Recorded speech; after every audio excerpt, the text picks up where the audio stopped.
bienvenue dans un nouvel épisode du Clic d'Alix, un nouvel épisode un peu hors série, puisque je suis avec Louis.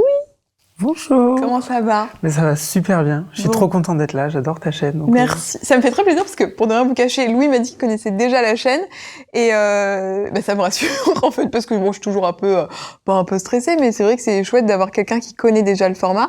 Pour ceux qui te connaissent pas, je vais te présenter rapidement. Tu viens de sortir de la Star Academy et donc à cette occasion, je te reçois. J'ai reçu précédemment Stan qui était aussi dans ta promo. Ouais. Je vous mets la vidéo dans le petit i qui va s'afficher là ou là et puis dans la barre d'infos. T'as vu, ça fait très youtubeur là. Ici, là.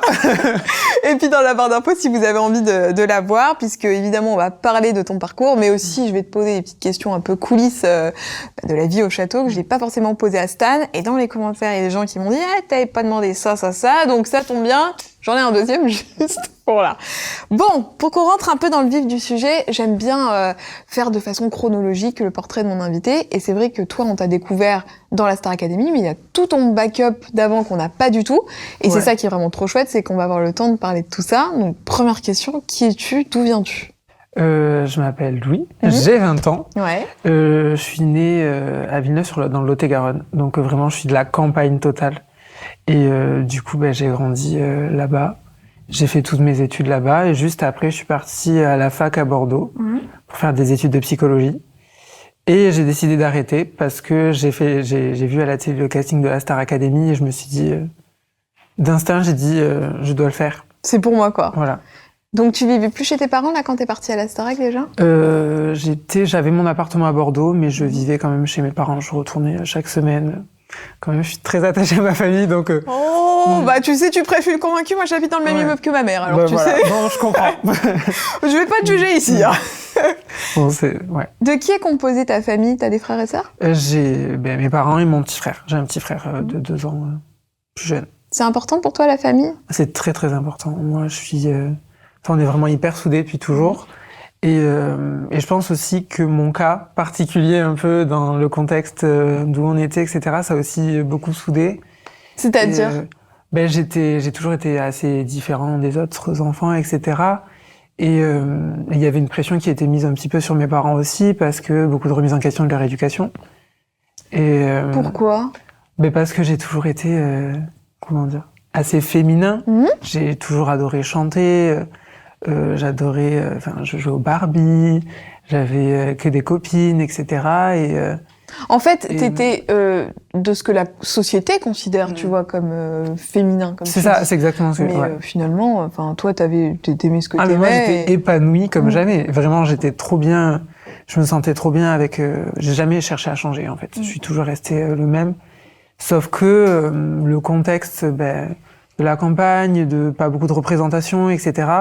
faisait que directement on m'assimilait à des choses et on me le reprochait énormément.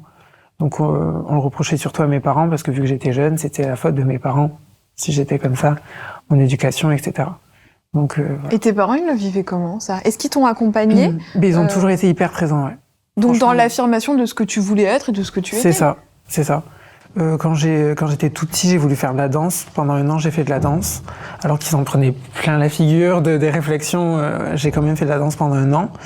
Après, j'ai fait de la gym, j'ai fait du chant. J'ai toujours été vraiment... ils m'ont poussé dans ce que je voulais. Je couds aussi, je fais plein de choses. Ah ouais? Ouais. J'adore... C'est quoi ta pièce préférée? Est-ce que tu couds des vêtements pour toi? Non, je rafistole. Ok. Ce que je fais, c'est pas hyper quali, les détails, faut pas regarder. Mais j'aime bien remettre des trucs à ma taille, retailler. J'adore. Voilà. Mais c'est hyper à la mode en plus. Hein.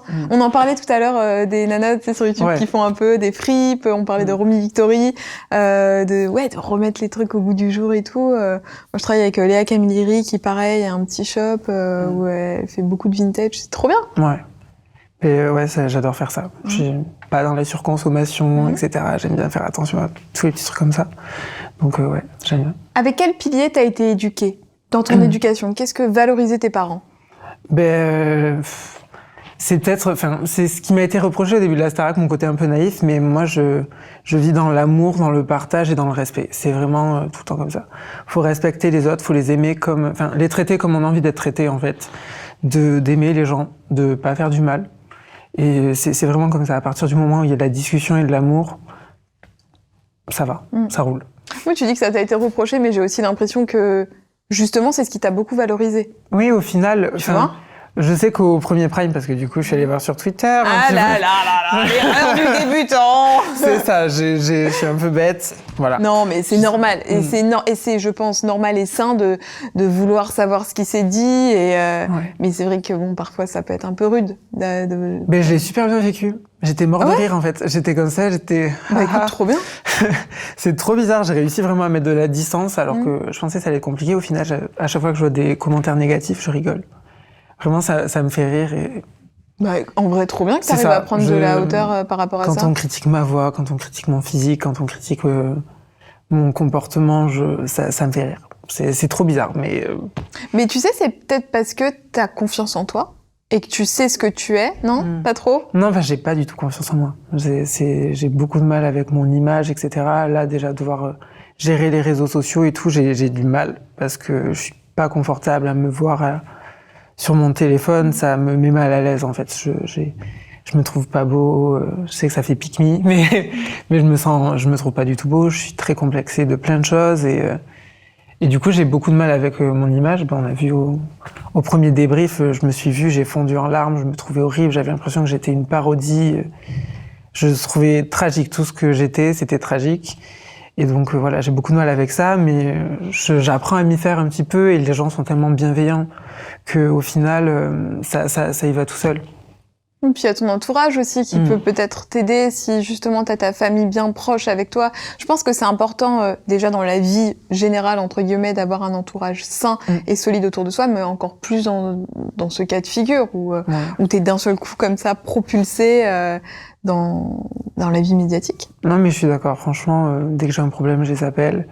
J'ai ma meilleure amie, j'ai Nola ou d'autres de la Starac, Léa et tout, à qui je parle encore énormément. Et on est vraiment tous là pour se soutenir et ça fait vraiment du bien. De savoir qu'on n'est pas laissé seul comme ça. Ta meilleure amie, c'est Clara ?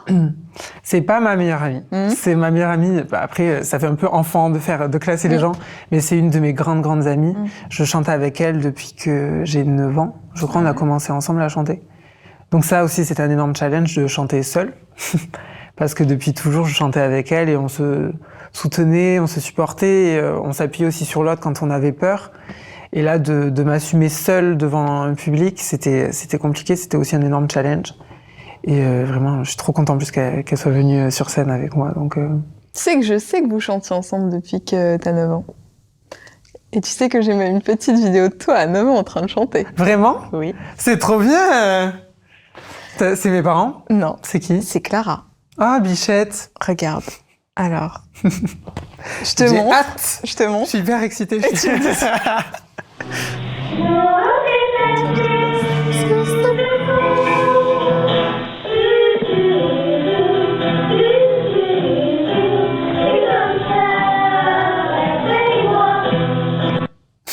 Regarde, elle t'a laissé un petit message. Ah, coucou mon loulou, quand je te revois sur cette vidéo, je me dis qu'on avait 9 ans, on était tout timides, on arrivait à peine à parler dans le micro, c'était super stressant pour nous et maintenant je te vois super à l'aise sur scène, je me dis que t'es vraiment fait pour ça et je crois en toi et je te fais plein de bisous.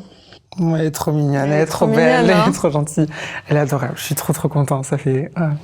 C'est chou cette petite vidéo à 9 ans, hein ? Ouais. T'es tout émue. Qu'est-ce que tu penses que le petit Louis dirait au Louis d'aujourd'hui ? Alors, il aurait tellement de choses. Vraiment, c'est fou, En fait, juste me revoir là, tout petit, parce qu'en fait, j'ai un peu fait ça. J'étais trop content sur scène, j'étais hyper épanouie. Après, la vie a fait que perte énorme de confiance en moi, c'est descendu. Et là, d'un coup, c'est la Starac, ça t'a reboosté. En fait, j'ai l'impression que je me suis retrouvée. C'est trop bizarre à expliquer, mais j'ai retrouvé l'enfant épanoui que j'étais, en fait, quand j'étais tout petit, que je me rendais pas compte de ce qu'on me disait, etc. Que j'avais vraiment du détachement. J'ai réussi à retrouver ça. La Starac m'a vraiment aidé à retrouver ça. Et donc, je trouve ça incroyable je m'émerveille de tout à nouveau. Je suis hyper excitée de tous les projets qu'il y a,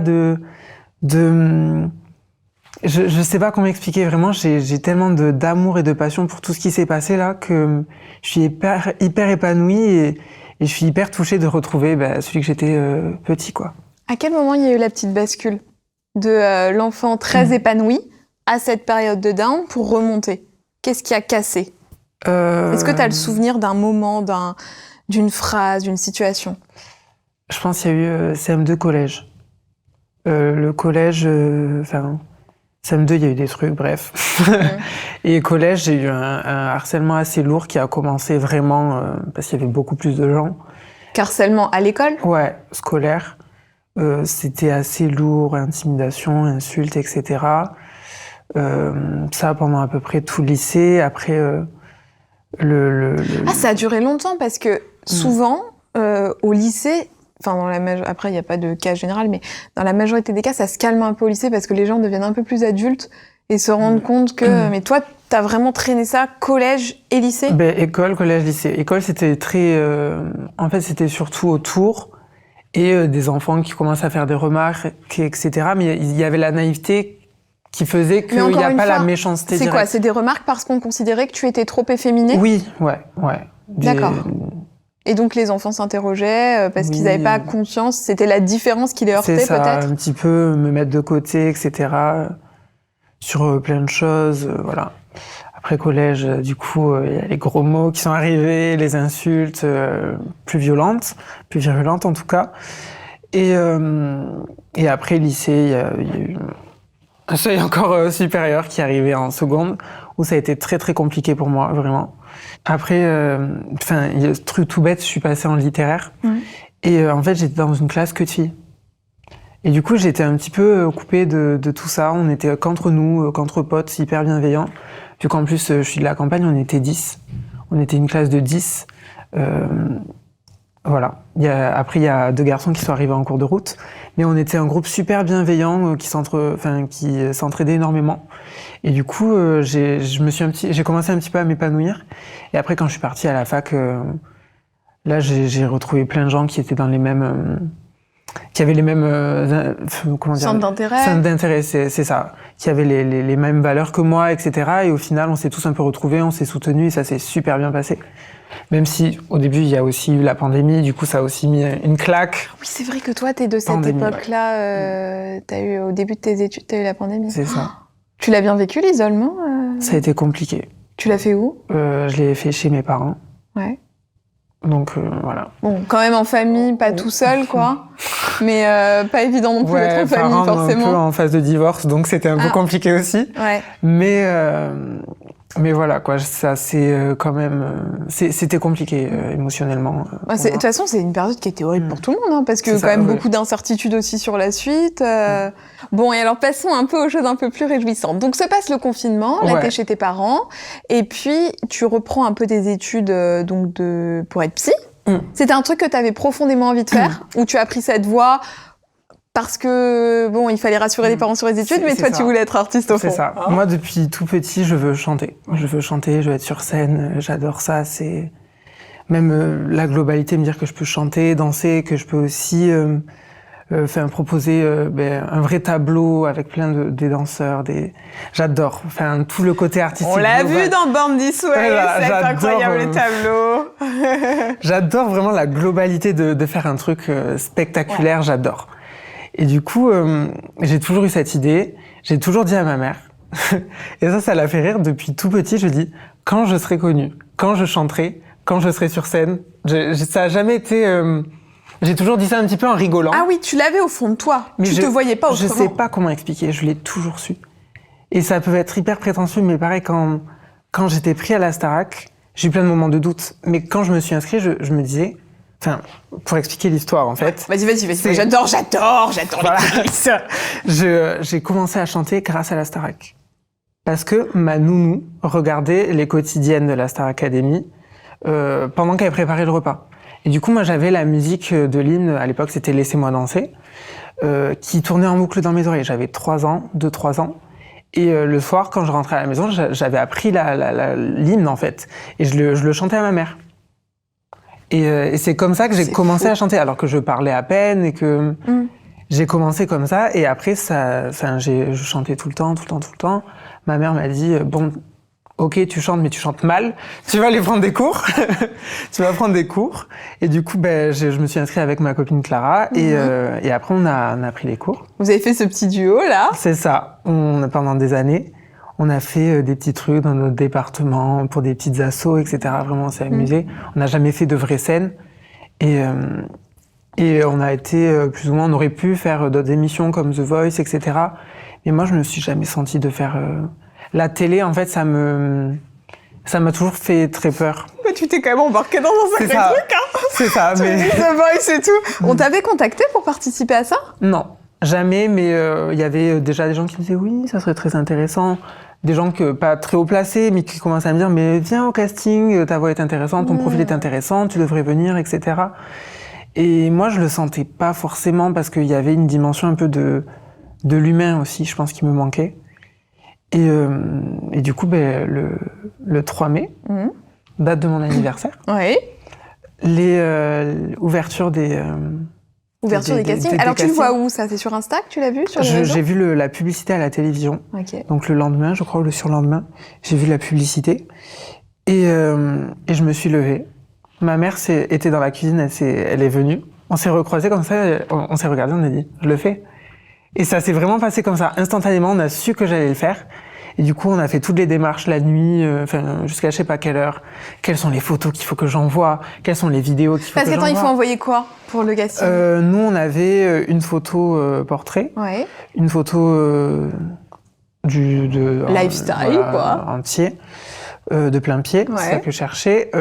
Après, il y avait aussi, on pouvait envoyer 2 vidéos. Du coup, moi, j'ai envoyé une reprise de Je te promets de Johnny Hallyday. Et une reprise de Imagine. Français, anglais, malinx. Ouais, mais je me suis dit, avec le recul, je me suis dit, t'aurais dû mettre un truc un peu punchy aussi, parce que c'est un peu facile. Pour moi, un artiste, en fait, tu peux pas faire que des musiques tristes, ou que des musiques qui bougent. Au bout d'un moment, un artiste complet, c'est quelqu'un qui est capable de faire un peu tout. Et du coup, je me suis reproché de pas avoir mis de musique qui bouge dans le truc, mais ça a fonctionné quand même. Oui, ça a marché, est-ce que j'allais te dire, bon, voilà. Écoute, ils se sont dit, oh, on aurait bien aimé avoir un petit Mika, bon, finalement, ça passe, quoi. Hein, C'est ça. Du coup, ils m'ont rappelé. J'étais choqué. J'étais trop content. Et après ça, il y a encore plein d'autres démarches où il faut renvoyer. Parce que moi, du coup, j'ai vraiment fait l'inscription MyTF. Personne m'a contacté sur les réseaux. J'ai pas passé certaines étapes. Enfin, j'ai passé toutes les étapes qu'on pouvait passer. Oui, il n'y a pas eu de facilité. Tu connaissais pas des casteurs. C'est ça. Et vraiment, je suis partie. C'est pour ça que je trouve ça important aussi de le dire. Que moi, j'étais dans ma petite campagne, je connaissais personne. Et en faisant toutes les démarches et juste en étant hyper motivée à fond, ça a fonctionné. Donc, s'il y a une prochaine saison, franchement, les gens n'hésitez pas. Mais je crois que ça a été annoncé, non, qu'il y avait une prochaine saison? C'est pas annoncé, c'est en discussion encore. Oh, Nico, tu vas revenir. J'espère, moi. Je pense. J'espère, parce que je peux te dire que, tu sais, ma vie, là, en ce moment, tu sais, le soir, je suis là. Bah, la soirée est longue sans la petite quotidienne. Ouais. Mais nous, on n'a pas cette impression, du coup. Ah, bah, toi, ça a dû passer à une vitesse comme ça, hein. Mais ça passé super rapidement. En fait, c'est très étrange. Parce qu'on est un peu dans un monde, on n'est pas dans la vraie vie.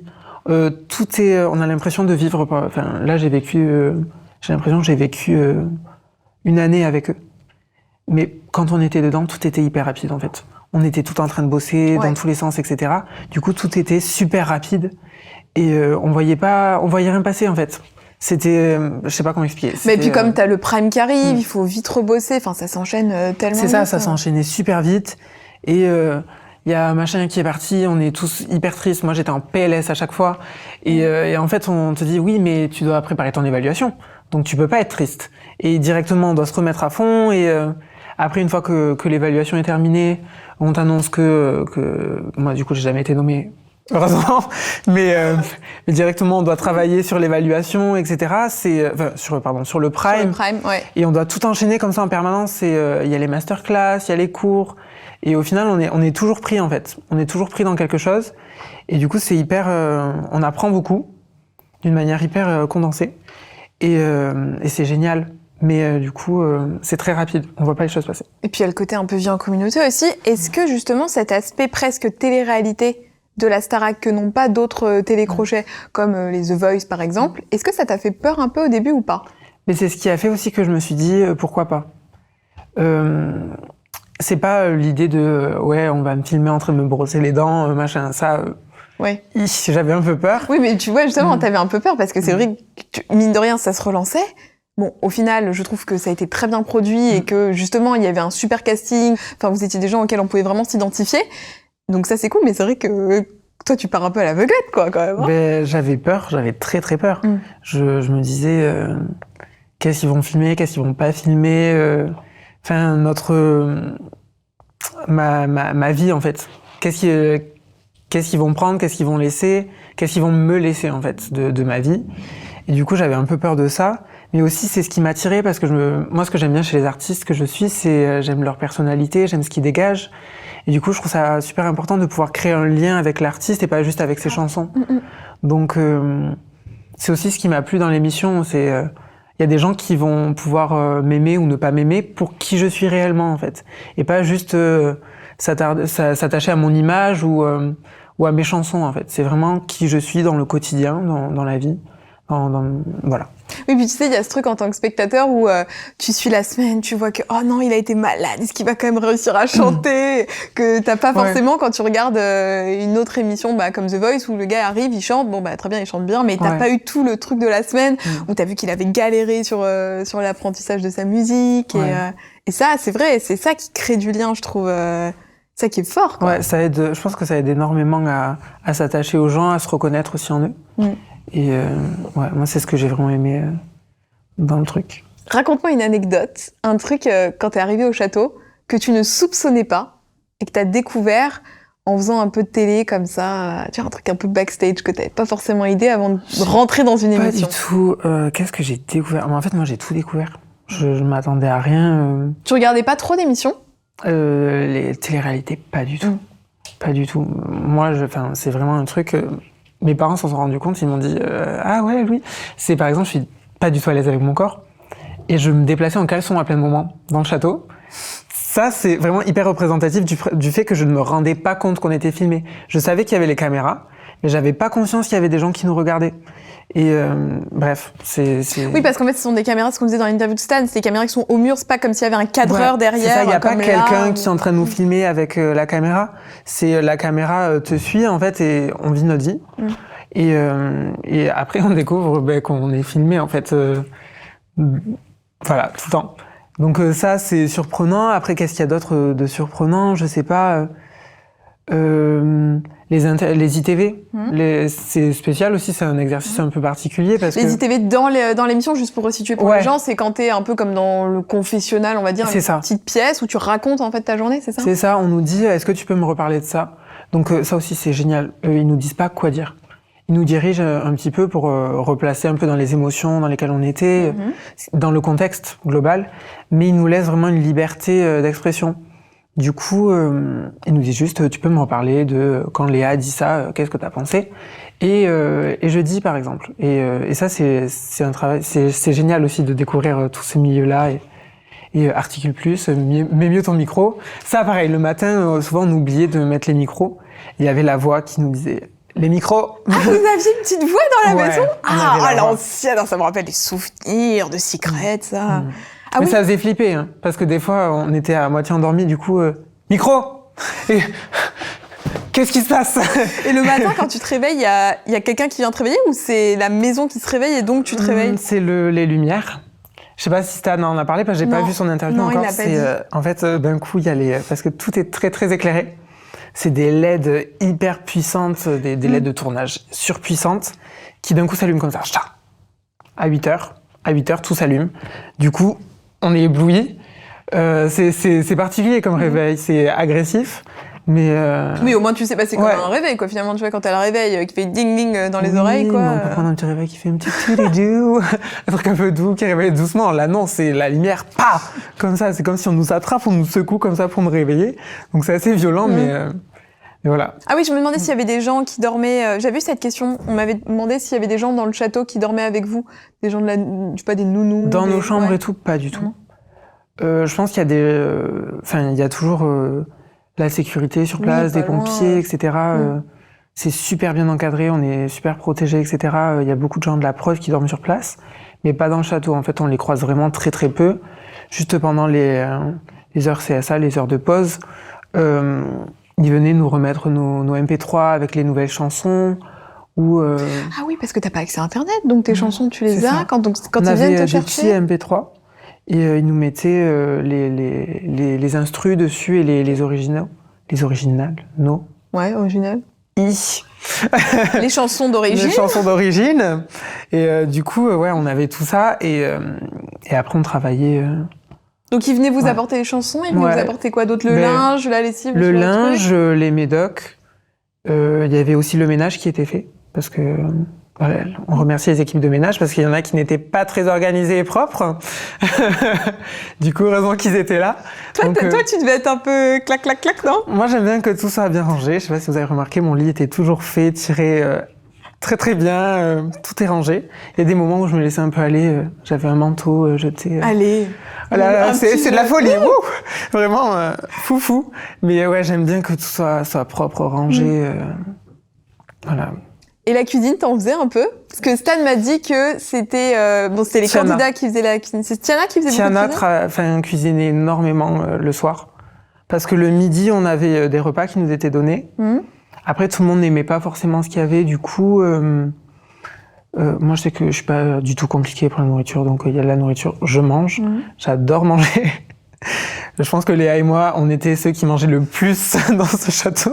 J'ai vu un extrait où justement Léa te questionnait par rapport à ce que tu mangeais. Elle te dit, mais t'arrives à manger autant? Ou je sais plus ce qu'elle disait, un truc comme ça. Parce que ça se voit pas forcément, parce que je suis plutôt faim, mais je mange comme pas possible, en permanence. Et ouais, du coup, le repas, je mangeais comme ça. Les autres ne mangeaient pas forcément, ils se faisaient des petits trucs qu'ils préféraient, etc. Et moi, vu que j'avais souvent la flemme de cuisiner, je mangeais les restes du midi. Je trouve que c'était une bonne stratégie. Moi, j'avais jamais à cuisiner. Et après, Stratégie. voilà, je suis arrivée dans le château, j'ai fait mes stratégies, comment faire le moins de choses possible, tout en restant respectueux. Du coup, je mangeais les restes le midi où voilà, j'aidais des fois un petit peu, j'ai coupé une fois des courgettes. Ah, Avec bravo. Yana, voilà, c'est Bravo. effort considérable. C'est quoi le meilleur plat qui a été fait dans le château? Ah, je sais pas, moi, ce qui me faisait plaisir, c'est le retour de Prime quand on avait les sushis. Ah, vous aviez le droit au sushi, Ouais. le retour de Prime? On avait un plat de sushis à chaque fois. Donc on était affamés parce qu'on mange à 18h et on rentre à 1h, 2h, je sais plus Ouais. quelle heure on rentrait. Du coup, on était tous affamés de retrouver le plat de sushi, on était trop contents. Tu penses qu'à ça quand t'es dans ton Prime et tout? C'est ça, on disait, ouais, on va rentrer, on va voir les sushis. Et c'est ce qu'on pensait pour la finale. Et on est rentré, on avait une salade. Pardon? C'est ça. Une salade de finale? C'est ça pour les finalistes, on était trop contents, on était génial, on va rentrer, on va voir nos sushis. On était exténués et on arrive, on voit le bol de salade. Mais que s'est-il passé? J'ai pas compris. Réduction C'est budgétaire. ça. Je pense que c'est ça. C'est la On dernière était semaine. tous frustrés d'avoir notre salade, du coup, on l'a mangé quand même. Mais on était deg d'avoir notre petite salade. Bon, s'il y a une saison, une prochaine saison, Prévoyez les sushis ou les pizzas, quoi. voilà, pour la finale, un truc un peu qui tient encore, quoi. Et comment ça se passe alors pour les primes? Donc, vous arrivez là-bas, vous dînez vers 18h? Vous faites toutes vos C'est répètes ça. l'après-midi, c'est ça? On fait les répètes le vendredi et le samedi. Vers 18h, on va manger, 18h, 19h. Ouais. Et après, Attends, c'est quoi le plat de pré-prime? moi, je prends des pâtes. Je prends des pâtes parce que ma famille, c'est des sportifs, donc avant un match, c'est les pâtes. Sucre lent, hein? Voilà, bien sûr. sucre lent. Donc moi, je prends des pâtes beurre, sel. Ok. Écoutez bien parce que c'est ça. C'est ça le repas du champion. Ouais, Pour c'est- bien chanter, pas de beurre sel. Je sais pas, mais c'est ce que je prends en tout cas. Je me dis, j'ai besoin juste de sucre lent et je prends une banane aussi pour un peu de sucre. Et voilà, juste des trucs qui tiennent au corps. Et voilà. Tu dînes, après tu t'habilles. Après, maquillage, coiffure. Après, on s'habille. Moi, j'avais souvent des trucs qu'il fallait pas froisser, du coup, on reste debout jusqu'à pas le droit de s'asseoir. Ah, ça c'est dommage. C'est ça. Donc, on reste assis comme ça jusqu'au prime. Des fois, on tournait des petits TikTok avant, des petites images, etc. Donc, on nous filmait et tout. Parce que oui, on n'avait pas de téléphone. Vraiment, quand on dit pas de téléphone, on n'avait pas de téléphone. On nous filmait, mais on n'avait pas de téléphone. Et du tu coup, pouvais choisir un peu ta tenue pour le prime? T'avais ton mot à dire ou pas? en fait, déjà, pour le premier prime, ils se sont un peu appuyés sur ce qu'ils voyaient sur nos réseaux sociaux, sur les images qu'on avait envoyées, etc. Donc c'est pour ça que moi, dès le premier prime, j'ai une chemise très moi, machin. Le second prime, j'étais un peu moins fan de ma tenue. Mais c'était très sympa quand même. Et après, en fait, c'est la prod qui dit un peu ce qu'ils veulent pour les tableaux, selon les tableaux qu'il y a, qu'est-ce qu'ils recommandent, etc. Ils font un peu un mood board, les idées qu'ils ont. Après, il y a Charlotte et son équipe qui sont les stylistes en fait, et qui vont voir les pièces qui peuvent intéresser un peu partout et qui font vraiment des looks super sympas. Moi, ils m'ont sapé, j'étais trop content à chaque fois. Donc, qui prévoit voilà, les différents choix de tenues, etc. Et après, nous, on dit nos petites préférences, mais en fait, il y a toujours l'appui aussi, un peu nous garder tel qu'on est. Charlotte et son équipe, elles étaient vraiment là pour en fait, trouver les pièces un peu partout et faire vraiment en sorte qu'on puisse se reconnaître dans nos vêtements, qu'on soit à l'aise. Et à partir de ça, elles nous proposaient plusieurs options et on choisissait plus ou moins celles qu'on préférait. On donnait notre avis. Après, c'est la production toujours qui a le dernier mot. Et voilà. Mais c'était pas des trucs qui étaient complètement... c'était toujours un peu raccord avec ce que t'étais, de toute façon. Oui, moi, par exemple, j'avais très très peur pour le tableau Lady Gaga. Alors, pour resituer, donc t'as fait un tableau sur Born This Way de Lady Gaga, et en plus, c'était un tableau dansé en talons. Ouais. Donc là, il fallait assurer. Talons aiguillés, j'avais jamais marché en talons avant la Starac. Ouais. Mais alors attends, mais comment ça se fait que tu gérais aussi bien? Parce que alors, moi, je peux te dire que ça fait des années que je suis perchée sur des échasses et je gère pas du tout comme ça. Mais je sais pas du tout. Je sais pas expliquer. J'étais directement, je me suis dit vraiment, c'est ce que j'ai dit à chaque fois pendant les cours de talons avec Yanni, je disais, j'imagine que je suis Bella Hadid. Je suis Bella Hadid et je marche comme Bella Hadid, déterminée, je marche droit et je suis à fond. Et du coup, j'ai essayé de faire un peu du mimétisme et ça a fonctionné. J'étais plutôt à l'aise.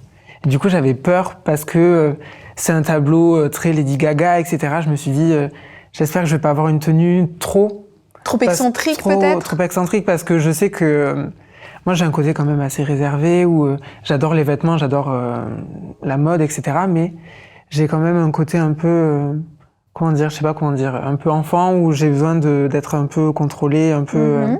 Un peu juvénile? Voilà. Okay. Je sais pas comment expliquer vraiment. Tu voulais pas quelque chose de trop extravagant? Pas de trop sexualisé, de trop... voilà. Je voulais quelque chose dans lequel je puisse me reconnaître un petit peu. Et en fait, on m'a proposé des trucs, je trouve, justes. C'était pas trop, c'était pas assez. C'était juste ce qu'il fallait, en fait. Donc, j'étais super content de ce qu'ils m'ont proposé. Et en général, du coup, les vêtements, à chaque fois... à partir du Prime 2, je leur ai dit vraiment, n'hésitez pas, amusez-vous. Et avec iPhone, j'avais une tenue incroyable en paillettes et tout. J'ai eu la chemise avec pomme que j'adorais aussi. Clara Luciani, bref, toutes les tenues que j'ai eues à chaque fois, j'étais hyper content de découvrir, de tout découvrir et c'était trop bien. Je pense que c'était mon moment préféré. La découverte des tenues et me dire, parce que la tenue, on s'en rend pas compte, mais moi, ça a vraiment beaucoup d'importance dans comment je vais me sentir sur scène. Oui, si tu te sens pas à l'aise dans ton corps, effectivement, c'est un truc qui est important pour te sentir un minimum, entre guillemets, bien dans ton corps. Est-ce que ça t'a justement aidé à gagner un peu confiance en toi? Totalement. Enfin, moi, je pense que le gros déclic qu'il y a eu, c'est iPhone. Donc, c'est vraiment là où ils ont lâché sur le look. Parce que là, tu étais comment? Habillée comment? J'avais une veste à sequins, avec un gros col lavalière, un pantalon large, très taille haute, les bottes à paillettes, etc. J'avais demandé à avoir aussi un petit peu de crayon autour des yeux pour un peu... voilà.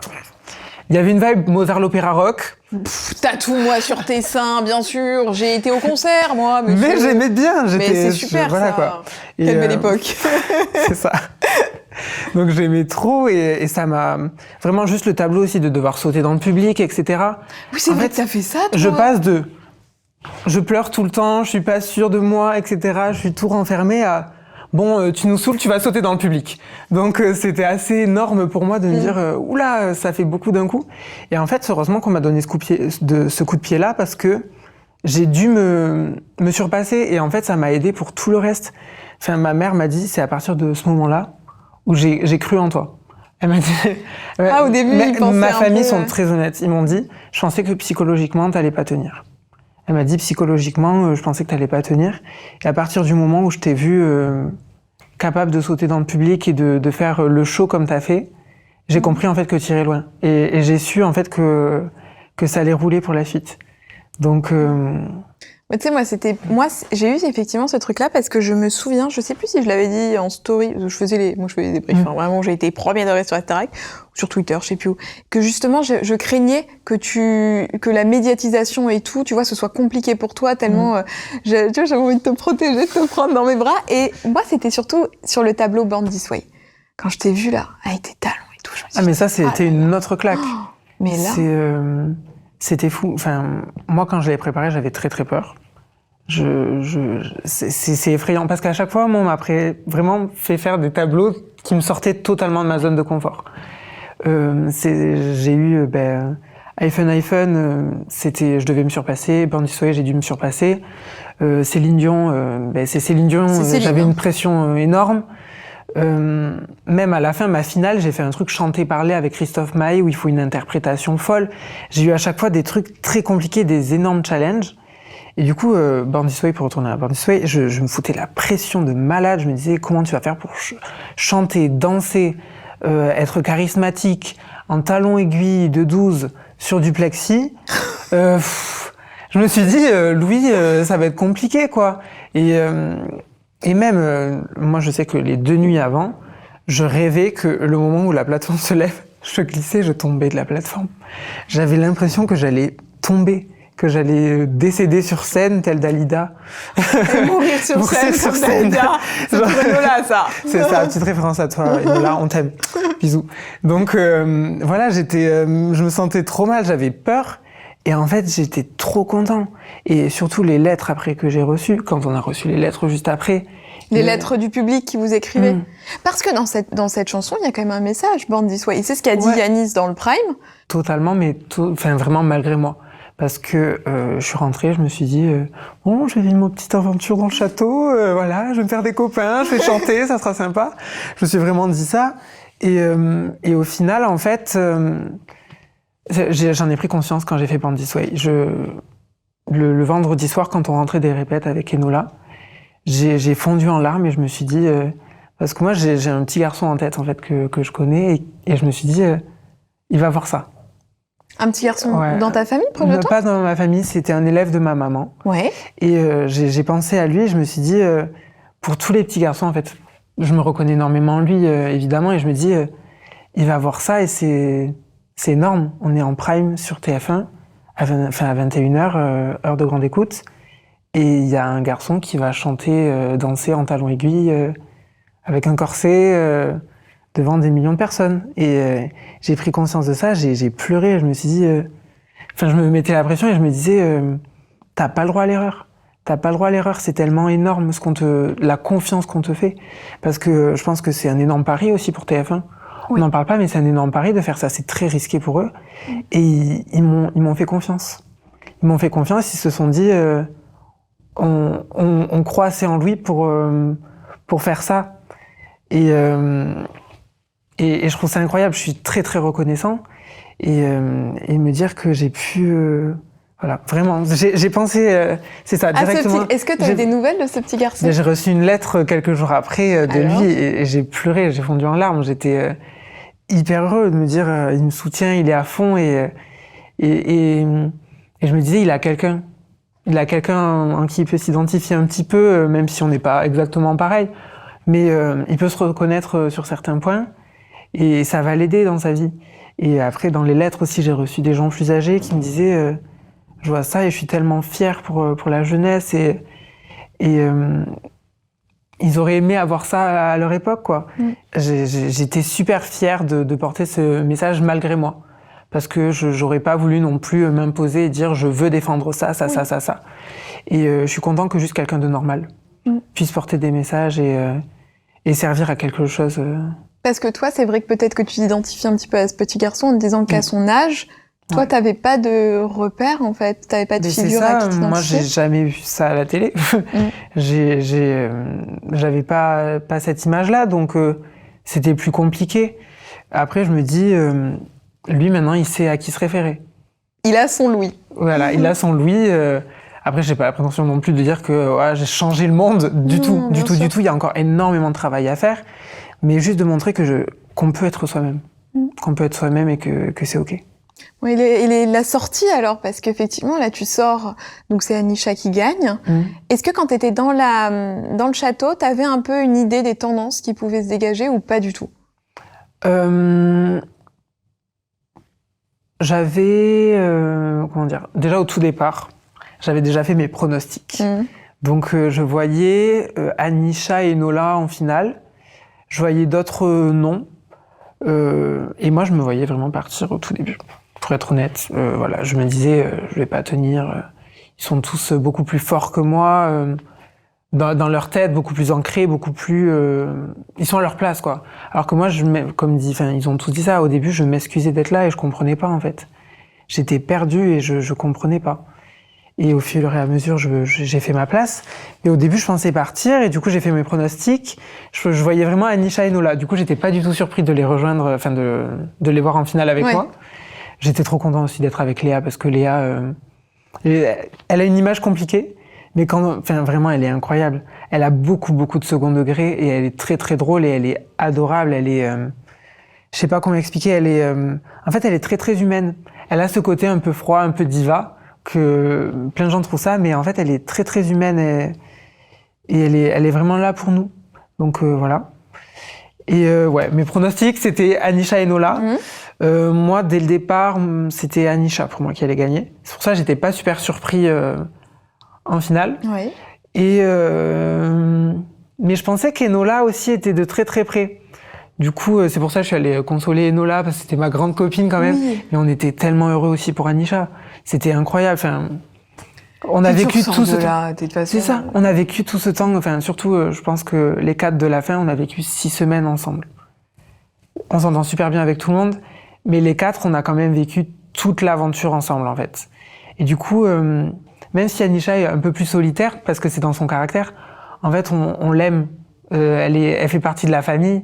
Et on est tous hyper soudés, en fait. Parce que je rebondis vraiment sur ça, parce que beaucoup de gens nous ont reproché de la laisser un peu de côté, etc.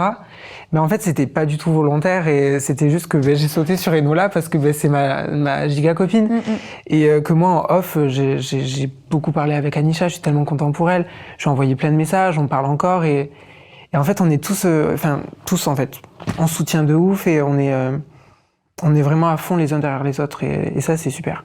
Il y aura une petite coloc, Louis et Nola, parce que c'est pas de tomber dans l'oreille d'une sourde, hein. C'était en discussion. Après là, ça va être un peu compliqué en ce moment parce que il y a beaucoup de, avec tout ce qui est contrat, etc.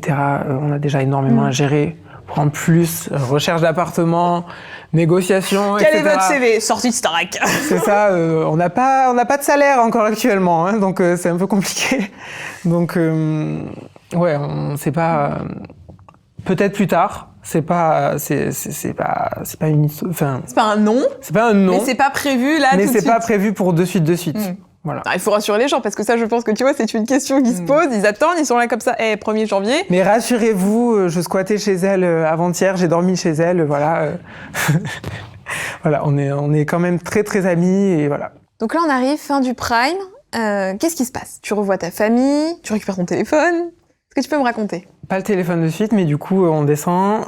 Il y a plein de gens qui viennent nous parler. On fait un petit bisou entre nous de la Starac. Tous les élèves entre nous, on se parle un petit peu. Et moi, on m'a pris assez rapidement. On m'a dit, il y a ta famille qui t'attend dans une salle. Vas-y de suite. Du coup, on m'a emmené dans la salle. On a tourné quelques images pour le documentaire d'après Starac. Et voilà. Je suis restée une bonne heure avec eux. Du coup, j'ai dit le plus de choses possible parce que ça fait du bien de plus avoir qu'une minute. Bah, ça, c'était très frustrant. Oui, parce que dans le aussi, château, vous aviez qu'une minute par jour, c'est ça? C'est ça, 1 minute par jour. Moi, au début, en plus, ça me faisait plus de mal qu'autre chose. Du coup, je donnais tout le temps ma minute aux autres. Lapsus. Ma minute aux autres. Et donc là, vraiment, de pouvoir leur parler, leur dire tout ce qui allait pas. De vraiment leur raconter la vie. Et c'était trop bien. Juste après ça, on nous reprend, on faut aller se changer, etc. On avait un petit after. Donc, cocktail. Voilà. Petite soirée avec toute la prod, les équipes, etc. Donc, moi, j'ai pas réussi à me décontracter, à redescendre. J'étais très stressée. Directement, j'étais comment on fait, comment ça se passe, comment ça va se passer. J'étais dans le stress vraiment directement. Donc, j'étais un peu apeurée toute la soirée. Puis t'es très sollicité, il y a plein de gens qui viennent. En fait, c'est super étrange d'un coup, on passe on est à 13 dans un château et voilà. Tout le monde nous saute dessus, tout le monde nous aime et c'est génial, quoi. Moi, ça m'a fait très peur. Je me suis dit, c'est bizarre. Pourquoi on m'aime? Pourquoi on m'aime? C'est trop bizarre. J'avais très très peur de ça. Mais tu sais que tu mérites quand même qu'on t'aime, parce mais que depuis le début, tu vois, tu me dis je comprends pas, je mérite pas, mais je t'assure que si. Mais j'ai du mal, mais là je commence à m'y faire petit à petit. Donc voilà, il y a eu cette soirée-là où j'étais très apeurée. Le lendemain, j'ai passé la journée au téléphone avec ma famille, parce que le dimanche matin, on nous a rendu nos téléphones, on était accompagnés pour pas être seul à avoir. Ah ouais? Comment ça se passe ça? On était dans la chambre d'hôtel avec Léa et Nola et moi. Je m'oublie. Pas avec Anisha du coup parce que directement elle avait plein de trucs à part. Voilà, parce que directement elle a été emmenée partout, la pauvre. Enfin, c'est génial pour elle, mais ça a dû être trop sportif. Ouais. Voilà, déjà nous on était essoufflés de devoir courir partout, donc elle ça a dû être très très sportif. Et voilà, on nous a rendu nos téléphones, on allume. Et certains n'avaient pas la chance d'avoir leur téléphone chargé. Du coup, on recharge un peu le téléphone. C'est drôle, ça. C'est très drôle. C'est drôle. Et on regarde un petit peu. Moi, je sais que j'ai vu les notifications et j'ai posé mon téléphone. J'ai dit, tu vas charger. Tu vas charger un petit moment. Et je regardais un petit peu du coin de l'œil, mais j'avais très très peur. Et après, surtout, j'ai appelé ma famille. Et le soir, j'ai commencé à regarder un petit peu les réseaux. Voilà, je me suis couchée tard. Je suis allée sur TikTok, je suis allée sur Insta. Voilà, regarder quelques trucs qui avaient fuité de Twitter. Parce que je n'ai pas de Twitter, mais j'arrive à regarder un petit peu, voilà. Et du coup, là, j'ai regardé, j'ai vu les trucs qui n'avaient pas plu, les trucs qui ont plu, et on se dit, ah... Et d'un autre côté, ça me faisait beaucoup rire. Ça me saoulait, en fait, quand ça touchait d'autres personnes. Qu'est-ce qui n'avait pas plu, par exemple? Moi, il y a beaucoup eu de commentaires sur le premier Prime, sur mon hypersensibilité, sur mes pleurs, etc. Ça insupporté. Et après, je sais que moi, j'ai un discours... Mais les gens ont vu au fur et à mesure que c'était vraiment moi. J'ai un discours très Miss France. Dès que je parle, c'est très... nous devons tous nous aimer, être heureux, l'amour, la paix. Voilà, j'ai un côté qui est très comme ça, mais c'est vraiment moi. Donc ça a été beaucoup critiqué aussi de qu'est-ce qu'il fout là, il commence à faire Believ, croire en nos rêves. Voilà, il y a eu beaucoup de trucs comme ça, de critiques sur ma personne, et des trucs homophobes. Évidemment, mais ça je m'y attendais, j'étais surpréparée à ça. Donc ça m'a fait beaucoup rire. Moi, les trucs qui m'ont fait moins rire, c'est... quand j'ai vu que Paola s'était pris de la haine à cause de moi, parce qu'on a eu une petite embrouille dans le château et que j'ai répondu, voilà. Et ça a été un peu disproportionné sur les réseaux, comme d'habitude. Pour avoir vu la scène, c'était simplement qu'elle te faisait une réflexion, tu lui as dit, en gros, parle-moi un peu autrement, mais vraiment, c'était tranquille, hein. C'était pas du tout dans les cris, dans le sang, comme ça pourrait être dans une télé-réalité, tu vois. Pas du tout dans ça. C'était vraiment juste, on se parle, attention, oh là, tranquille. Je suis pas quelqu'un dans le conflit, je fuis tout le temps. Ou quand j'y vais, on parle de manière super calme, posée, et on est gentil. Donc tu as souffert du fait que... en fait, ça m'a fait du mal de voir que les gens s'étaient acharnés contre elle alors qu'elle le méritait pas. Paola, c'est quelqu'un que j'aime beaucoup, je la respecte énormément, c'est une incroyable artiste. Et oui, je sais pas comment expliquer, elle a ce tempérament, elle a vraiment un tempérament... Cash, ouais, c'est ça, c'est le mot. C'est cash, elle est cash, elle dit ce qu'elle pense, mais c'est pas une méchante. C'est pas une méchante du tout. Et oui, elle dit ce qu'elle pense, et des fois, elle a pas de filtre, etc. Et des fois, oui, c'était saoulant, mais elle est super gentille, et c'est vraiment quelqu'un que j'apprécie, donc ça m'a énervé de voir que les gens s'acharnaient autant contre elle. En fait, les gens nous connaissent pas. Enfin, vous nous connaissez, mais vous avez que des cours, ils ont que des cours extraits sur notre vie. Moi, au départ, les gens pensaient que je chialais toute la journée. Non, j'ai pleuré 2 fois, sauf que c'est les moments qui sont intéressants, parce que c'est les moments où je me mets le plus à nu, et c'est les moments qui sont repris. Il y a pas que ça qui me caractérisait, comme Léa, les moments où elle faisait sa diva, elle n'était pas que ça. Et Nola, elle n'était pas juste travail. Il y a plein de moments super fun, sauf que on peut pas tout mettre dans une quotidienne. On a 40 minutes pour tout mettre. Du coup, ils peuvent pas tout mettre. Ils mettent les moments forts. Donc oui, moi, ce qui me représente le plus, c'est les moments où j'ai mes craquages. Et Nola, c'est quand elle nous secoue tous, c'est qu'elle nous dit travailler. Et Paola, c'est les moments où elle était un peu sèche, où elle était cash. Mais on est tous faits de nuances en fait. On a tous nos bons, nos mauvais côtés. Et c'est ça aussi qui a fait la force du programme, je pense, au final. C'est que ceux qui ont vraiment vu le live se sont rendus compte qu'on était juste des humains normaux. Ouais, le live, c'était ce qui est diffusé tous les jours en direct, pour le coup, parce qu'effectivement, il y avait ce côté direct. Est-ce qu'avant de récupérer ton téléphone et avant de voir tout ça, toi, en perso, avant d'être sur la Starac, est-ce que tu étais consommateur d'Insta, des réseaux sociaux, ou t'avais un peu de distance? Je regardais un petit peu Instagram. Après, j'avais 70 abonnés.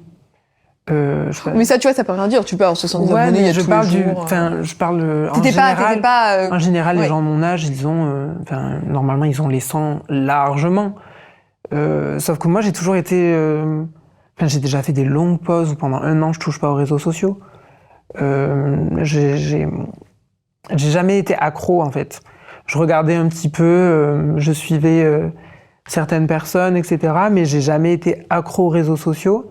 Et là, du jour au lendemain, de devoir devenir un peu influenceur, parce que maintenant ça va avec le métier de chanteur, je me dois d'être là et j'ai envie d'être là pour les gens aussi. Donc c'est tout un métier à apprendre, c'est compliqué, mais j'y bosse. Mais t'as envie un peu? Mais j'ai envie. J'ai pas envie non plus parce que je sais que les gens ont compris comment je fonctionnais et je suis pas à me donner à tout le temps raconter toute ma vie, à me filmer, à dire tout ce que je vais faire exactement. Je pense que les gens s'attendent pas à ça pour moi. Ils savent que j'ai quand même une certaine pudeur et je pense j'espère en tout cas qu'ils vont le respecter. Mais je veux quand même qu'ils sachent où je suis, ce que je fais, où j'en suis dans ma vie. Et ils m'ont soutenu là pendant 6 semaines et ça serait pas honnête, je trouve, de ma part. Pour moi, en tout cas, de couper les ponts totalement et de juste dire bon, maintenant c'est fini. Vous avez été là et je les aime vraiment. Toute la bienveillance que j'ai reçue, je trouve ça incroyable et je suis vraiment très reconnaissante d'avoir une communauté aussi bienveillante. J'ai envie de l'entretenir et j'ai envie de garder ces liens qu'on a. Et alors c'est quoi la suite là maintenant? Il faut trouver une maison de disques, c'est ça, un manager? Comment ça se passe? C'est ça. Le principal, c'est maison de disques. Ouais. Donc voilà. T'as un petit sourire. On fait des discussions, voilà. C'est ça, on fait des rendez-vous. Voilà, c'est ça, c'est ça. D'accord. On bosse. Donc voilà. Et moi, je sais que j'ai besoin d'avoir un manager. C'est pas obligatoire. J'ai déjà une avocate pour m'aider un petit peu dans les contrats, etc. Ah oui, là, c'est autre chose, hein. Oui. Oui. Non, mais tu vois, le manager, pour qu'il puisse t'aider à venir avec toi. Ça va un peu ensemble en même temps je trouve qu'une avocate, déjà, ça aide énormément. Ouais. Parce que moi, je connais pas le métier. Je viens de ma campagne, j'ai jamais fait de scène, et d'un coup, j'ai tout ça. Donc, c'est très, très compliqué. Et je pense qu'il faut bien s'entourer, il faut avoir des gens en qui on a confiance. Donc, mon avocate, elle était là juste avant. Je l'ai prise juste avant la Starac pour les premières démarches. Et j'ai un bon feeling avec elle, du coup, je la garde pour qu'elle me conseille un petit peu. Elle connaît le métier, du coup, elle me guide un petit peu sur les choix à faire ou pas, pour le moment. Et du coup, la recherche maintenant, c'est un manager. Vraiment un manager qui pourra m'aiguiller et aussi m'aider à développer tous les projets. Oui, les réseaux aussi un petit peu, la presse s'il y a besoin. C'est ça. Même si on est quand même énormément encadré par... je sais que je peux contacter les professeurs, je peux contacter le directeur. Rester bien en contact. Ah mais oui, ça. Oui. Ah, trop bien ça. Franchement, je pense qu'il en est de même pour tous les élèves, mais moi j'ai vraiment gardé contact avec tous les professeurs et même des gens de la production. On est restés tous ensemble, on était une famille pendant 6 semaines, même presque 7 semaines, parce qu'on a eu la semaine avant aussi de prépa, etc. Vous, ouais. Donc on était ensemble tout ce temps et moi je me vois pas couper les ponts du jour au lendemain. Tu leur as demandé quoi? Je sais pas, je parle. Juste pour des nouvelles, entretenir un petit peu tout ça. Après, j'ai demandé des conseils à Mickaël Goldman pour tout ce qui est management, etc. Sur le métier, etc. Je sais que je suis restée très très proche de Lucie et Marlène aussi. Moi, Lucie, j'ai vraiment eu une énorme accroche avec elle. Ça a vraiment été ma maman pendant l'aventure. Je suis très très famille et là d'être coupée de ma maman c'était très compliqué. Et heureusement qu'elle était là vraiment pour c'était vraiment prendre ce rôle voilà. aussi un peu maternel et maternant. Et elle avait ça avec tous et ça je trouve ça génial aussi. C'est qu'elle était comme ça avec tout le monde et vraiment Lucie je t'aime, t'es la meilleure. Et donc, parmi les voilà. artistes qui sont venus chanter, notamment toi c'est Slimane qui a fait ta chanson pour le prix. Ouais. Est-ce que tu as gardé contact avec eux? Ouais. Je parle encore un petit peu avec lui. On parle un peu de la suite, de ce qu'on pourrait faire ou pas. Bref, tout est en discussion en fait. Il t'aide aussi un petit peu pour oui, ça, il m'aide, il est gentil, il hein. est présent. Après, moi j'ai aussi beaucoup de soutien de Clara Luciani. Moi c'était un énorme coup de cœur. C'est vraiment... Enfin, je l'ai dit, de toute façon, je lui ai fait une déclaration d'amour devant la France entière, mais c'est vraiment une artiste incroyable que j'adore et que je respecte énormément. Et je me reconnais aussi beaucoup dans ses valeurs, dans plein de choses. Et du coup, je me suis permis de lui parler un petit peu et on échange. Et là, je vais la voir à Bercy jeudi. Ouais, c'est sympa. Tu vas avoir un petit accès backstage, à mon avis. Je sais pas, je verrai sur le moment. Mais vraiment, c'est trop cool et vraiment, elle est adorable. En fait, on découvre que ce sont pas que des artistes. C'est vraiment des humains. Et ça fait du bien de voir... parce que quand on est... je sais pas comment expliquer, mais quand on n'est pas dans ce milieu-là, on idéalise... c'est incroyable. Et en fait, non, ils galèrent au costume avec leur fermeture. Ils mangent des pâtes avec nous avant d'aller au Prime. C'est ça, ils sont géniaux. En fait, c'est des humains et c'est trop cool de savoir qu'on peut compter sur des gens comme ça. Bah écoute, je suis très contente pour toi et je te souhaite énormément de bonnes choses pour la suite et je suis certaine que ça va cartonner. Comme t'as le sourire, à mon avis, c'est sur la bonne voie. Donc j'espère. Voilà. Bon, il y a une petite tradition à la fin du clip. Si tu regardes, tu sais ce que c'est que tu mentionnes quelqu'un que t'aimerais bien voir à ta place. Ah oui, j'avais oublié ça. Oui, monsieur. Alors qui tu veux, soit un créateur, soit quelqu'un qui est avec toi à la Starac, qui tu veux, que tu connais ou non et que t'aimerais bien voir à ta place. Ouais, après, moi, celle que j'aimerais beaucoup voir ici, c'est Enola, Léa, vraiment mes bébés. Donc, moi pourrais aussi, bien les voir là, beaucoup. franchement, voilà. Et après, d'artistes, je crois pas qu'elle soit venue, Clara Luciani. Non, elle n'est pas venue, mais ça peut être très, très, très intéressant, effectivement, parce aussi. Parce que je pense qu'elle a plein de choses à dire. Donc, Clara Luciani aussi, beaucoup. Bref. Bon, c'est une belle programmation déjà. C'est déjà bien. Je prends les notes et puis je vais envoyer des petits DM. Moi, merci bien. Bon, tous les réseaux sociaux de Louis s'affichent juste ici, les miens juste là. Venez nous suivre et surtout dites-nous dans les commentaires, dans la bienveillance comme d'habitude, ce que vous avez pensé de cette interview. Voilà, on espère que ça vous aura plu. Moi, je te fais des gros bisous et puis on se dit à bientôt. Ciao. Salut.